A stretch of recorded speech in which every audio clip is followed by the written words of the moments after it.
Terima kasih Gus Bah untuk pencerahan yang luar biasa. Kita masih punya waktu 28 menit. Kalau Gus Bah berkenan, apakah ada yang ingin bertanya? Singkat, padat, sebutkan nama. Sana dulu ya. Ya. Tiga ya? Tiga aja ya? Satu. Sini dua. Satu lagi dari Ahwat, ya Ibu ya. Ya. Silakan. Satu dari sana ya. Ya, maju aja. Maju. Mikrofonnya ini.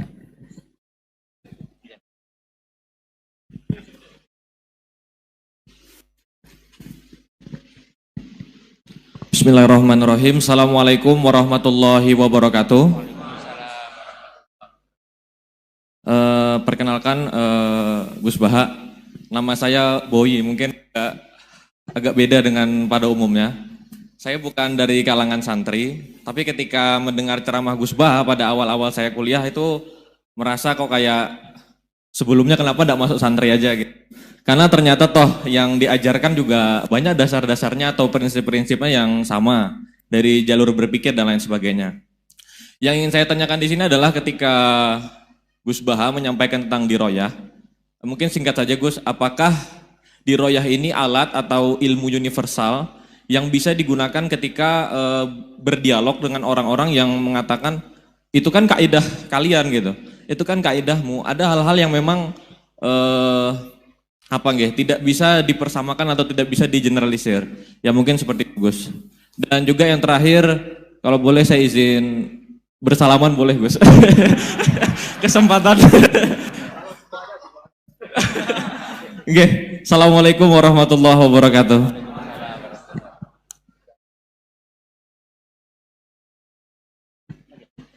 Baik, kita kumpulkan dulu satu lagi ya.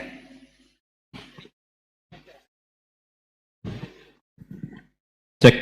Bismillahirrahmanirrahim. Assalamualaikum warahmatullahi wabarakatuh. Ya, perkenalkan saya Taufik Satrio, biasa dipanggil Tosa. Ya. Ya.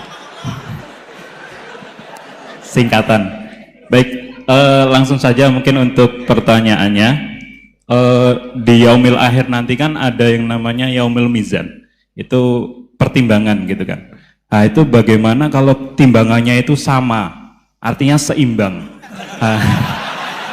Apakah itu nanti akan berada di tengah-tengah antara surga dan neraka atau seperti apa? Kemudian yang kedua, itu terkait dengan perbuatan buruk ke orang lain. Ketika kita berbuat buruk ke orang lain itu kan kita istilahnya zalim kepada orang lain. Tapi di lain sisi, itu secara zahir kan seperti itu. Tapi di lain sisi, di akhirat itu kan kalau secara pahala, kita itu membantu orang lain mendapatkan pahala.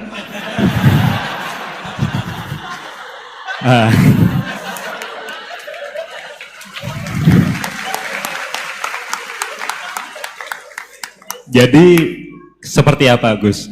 Terima kasih. Assalamualaikum warahmatullahi wabarakatuh. Terima kasih Mas Tosa ya. Silakan Ibu ya.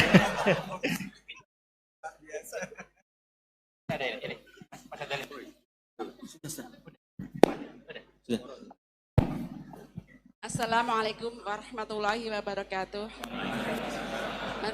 Perkenalkan saya Nazula Hasanah.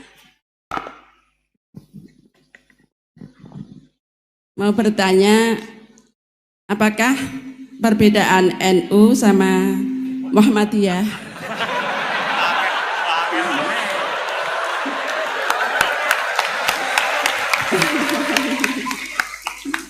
Tadi kan dijabarkan, terus dalam sholat subuh itu kan ada yang pakai doa kunut, ada yang enggak. Tolong jabarkan. Wassalamualaikum warahmatullahi wabarakatuh. Waalaikumsalam. Baik Gus, ini ada 3 penanya. Mas Boy tadi terkait dengan diroya, apakah ini universal, termasuk untuk yang non muslim bahkan gitu kan. Kemudian yang kedua dari Mas Tosa, hisab yang seimbang Gus, kasusnya gimana ini. Yang kedua terkait dengan kalau berbuat buruk kan membuat pahala untuk yang bersangkutan itu. Seperti orang puasa dikasih minum gitu kan ya. Ya. Terus kemudian buasana ini beda antara NU dan MU, kira-kira itu ya. Silakan saja. Ya.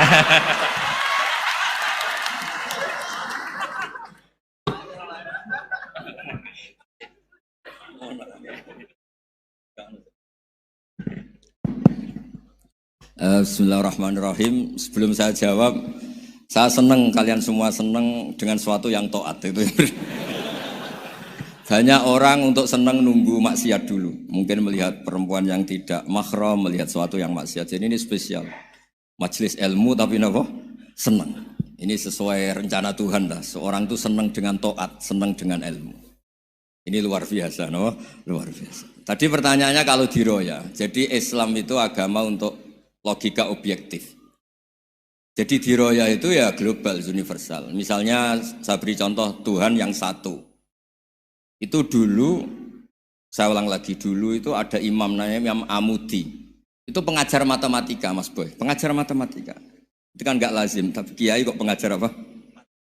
Singkat cerita, ini cerita keramat. Kalau kalian nggak paham ya keramat sendiri. Jangan nggak paham menentang. Singkat cerita, di antara keramat beliau itu, Allah itu nyuruh para malaikat disuruh ngaji matematika sama dia. Ngaji tauhid, tapi disebut sama Allah ngaji matematika. Ternyata apa? Cara ngajarkan gini. Misalnya ngajarkan diterang gini. Titik. Angka 2, 3, sampai 1 miliar, 1 triliun. Nisbatus naini ilama la nihayatalah. Itu nisbatul fard asli. Angka itu entah 2, entah 3, entah 1 miliar, semuanya dibanding angka 1 itu namanya cabang. Tetap yang al-aslu itu angka 1.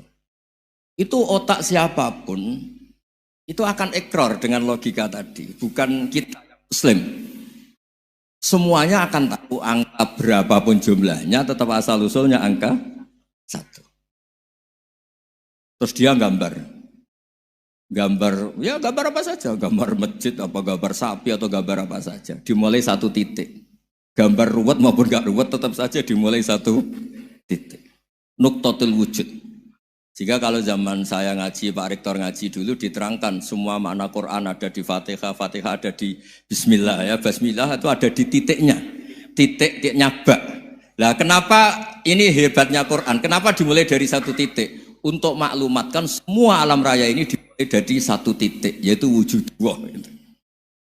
Logika seperti itu kan orang nggak nerima gimana? Mbok gambar seruat apapun dimulai dari mana coba? 1 titik. Angka sebesar apapun dimulai angka apa? 1. Jadi diroyah itu ya universal gitu maksudnya.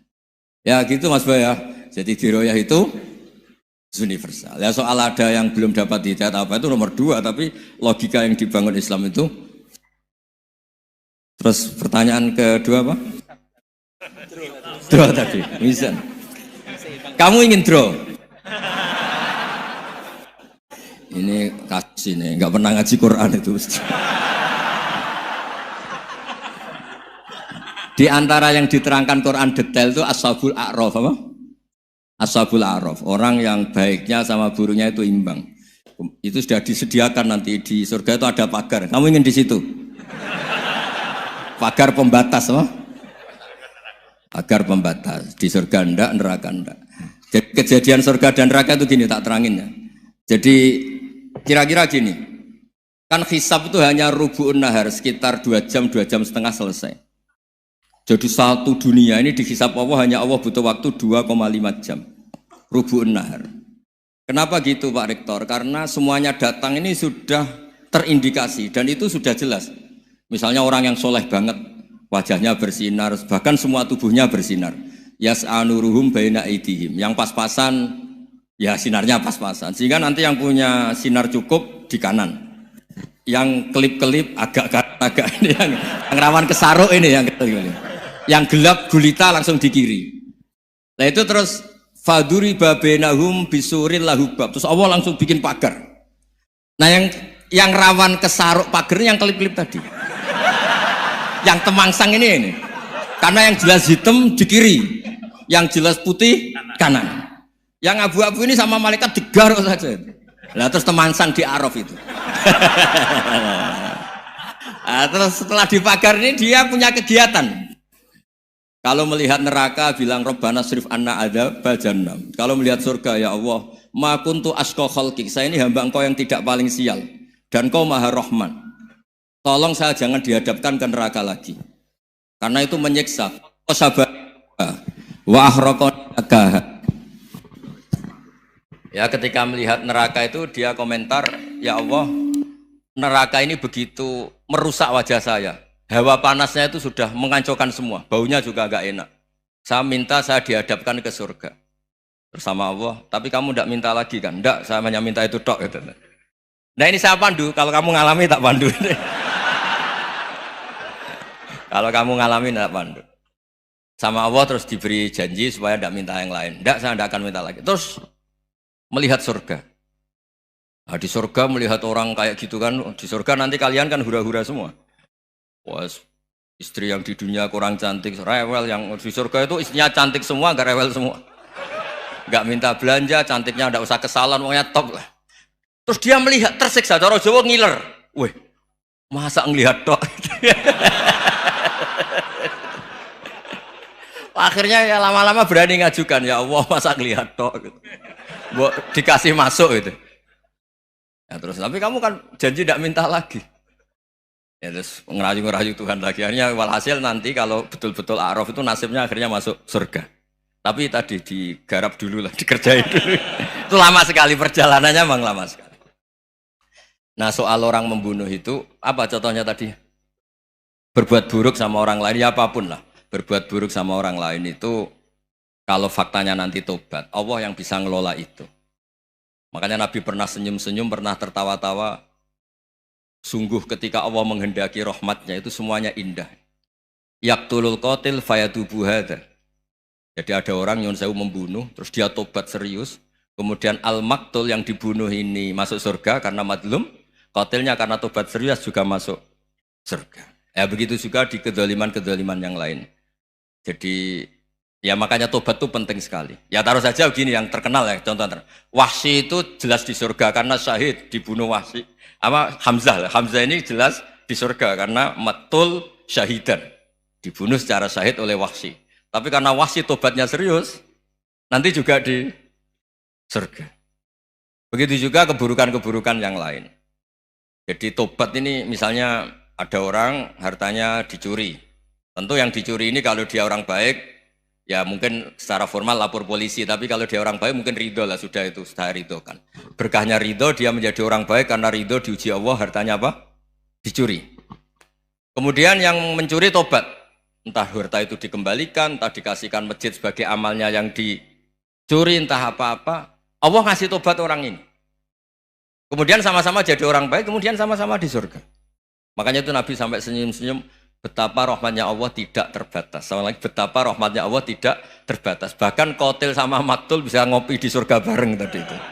Karena ya tadi, masyhur itu. Yang paling legenda dalam sejarah Islam kan, saya pernah membunuh orang yang sangat dicintai Rasulullah. Sebagai tobat saya akan membunuh orang yang paling dibenci Rasulullah. Singkat cerita, Wahsy ini menangi bunuh Musailamah al-Kadzdzab. Orang yang ngaku-ngaku Nabi yang merusak tatanan apa? Islam.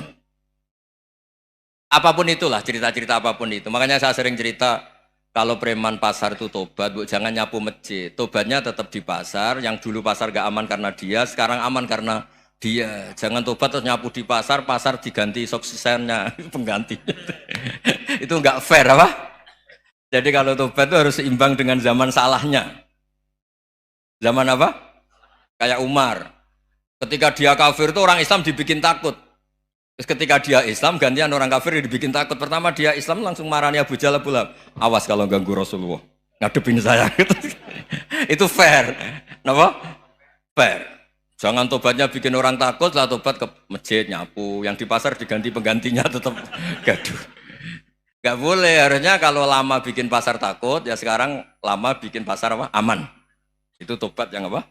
Seimbang. Ya kira-kira gitu ya. Nanti tak pandu kalau sudah di A'raf. Terus gimana? Yang ketiga NU sama MU. Satu itu beda seragamnya dan logonya.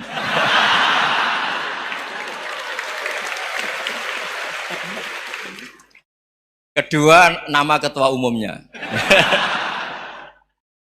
Ketiga, tanggal acara besarnya.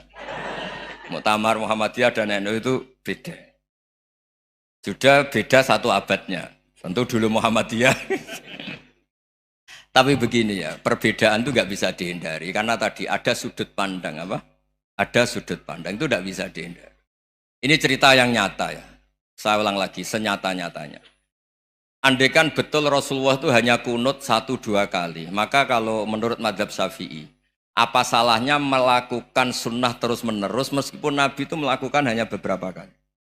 Karena pertama sesuatu yang pernah dilakukan Nabi pasti akan menjadi sunnah yang terus-menerus. Nabi itu puasa Senin Kemis juga tidak selalu. Salah kalau ada orang bilang, Nabi malah takut kalau ibadah sunat dilakukan terus-menerus karena nanti takut dikira wajib. Itu masyhur dalam kaidah usul fikih. Tapi yang tidak kunut juga tidak salah, karena ya tadi, Nabi ya pernah kunut, Nabi juga pernah tidak kunut, karena Nabinya orang banyak. Karena bukan Nabi kelompok tertentu, no? Jadi sederhana. Terus menyangkut, ini dengerin betul, sujud. Sujud itu banyak ulama yang mengatakan untuk sah itu harus melibatkan 7 anggota. Umirtu an asjuda ala sab'ati azumin al-jabha wal yaden warukbaten wal qadamen. Saya diperintahkan sujud itu melibatkan 7 anggota, yaitu jabha, yaden 2 tangan, 2 lutut, terus 2 qadamen. Tapi Imam Syafi'i ngendikan, andaikan ada pendapat yang mengatakan ukurannya cukup jabha, maka itu juga benar. Karena Nabi ketika sujud ngendikan sajadalaka wajhi wa sam'i wa basori.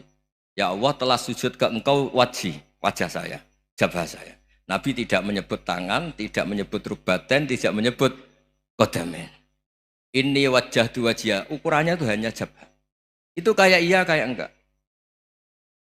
Nah hal-hal seperti itu yang menjadikan ada ijtihad. Ijtihad itu satu pemikiran yang cara sudut pandang itu kayak iya, kayak enggak. Nah itu terus ada al-madhaibul arba'ah. Terus ketika implementasi di Indonesia, dulu Mbah Ahmad Dahlan juga ngaji Basoleh Darat, Mbah Hasyim Asy'ari juga ngaji Basoleh Darat. Ketika di Mekah sama-sama ngaji Syekh Khotib Minangkabau, sama-sama ngaji Syekh Mahfud Termas.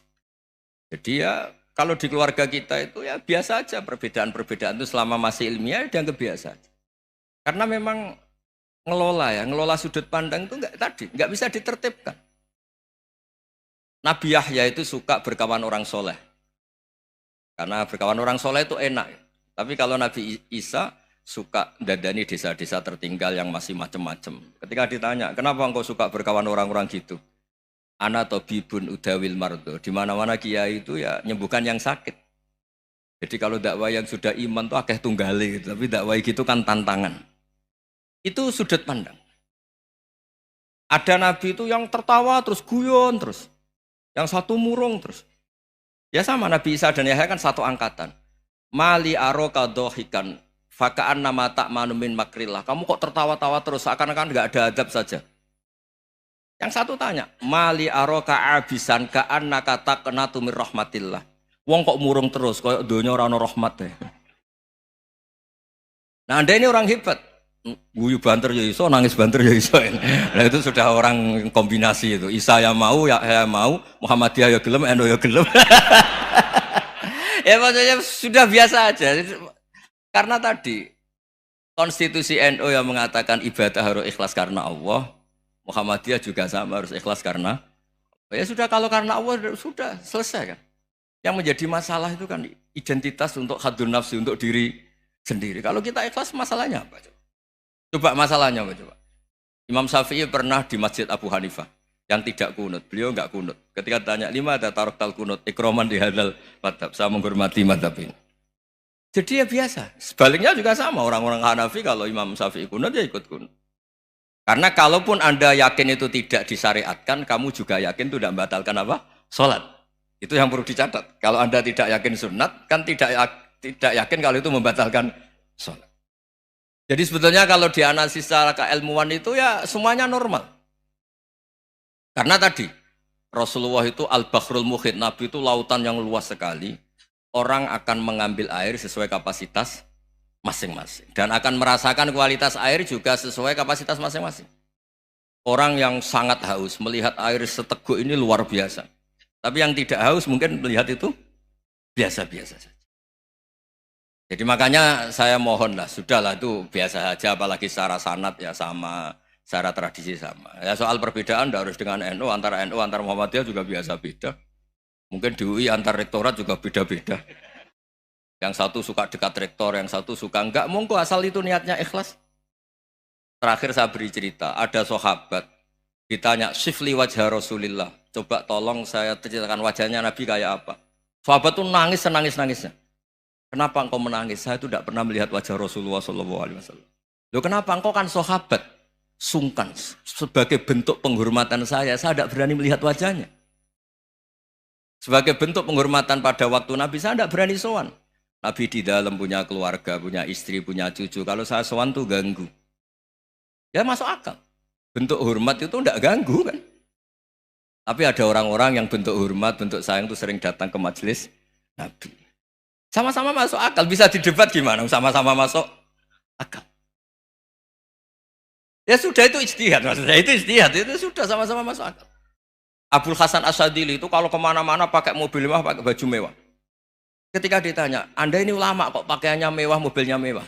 Ben wong ra kepikiran nyangoni. Nah, tapi nak kowe tawaduk melas, terus dibalekno umbalmu sakit. Ngono ra iso mulai kiai ini. Ya tapi misalnya semua gitu mesti ada yang salah paham, itu keangkuhan. Tapi kalau semuanya kelihatan gembel, nanti orang trauma jadi kiai. Takut kayak itu. Ya sudah, itu wilayah ijtihad, sudah tidak usah ya, pokoknya sudah, yang penting ikhlas. Anda berani tanggung jawab nanti ketika ketemu Allah Subhanahu wa taala. Nggih, ngoten. Assalamualaikum warahmatullahi wabarakatuh.